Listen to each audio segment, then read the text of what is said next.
Don't throw away your empty scented oil fresheners just yet. You can actually refill and you reuse them with your favorite fragrance. So let me show you how.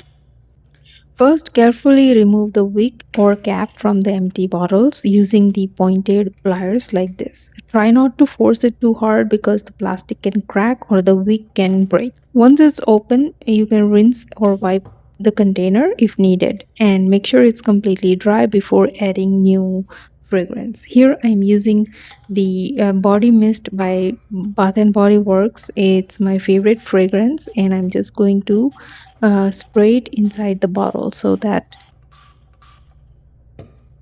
generous amount of it. Now you can also add few drops of any essential oils of your choice like rose or jasmine or sandalwood. Now few things to keep in mind: use oils that are safe for your freshener, avoid overfilling, don't mix random chemicals, it can be a fire hazard. So this is a simple way to customize your scent, save money and reuse the containers instead of throwing them away. I hope you find this video helpful. If you did, like, share and subscribe. Thank you for watching.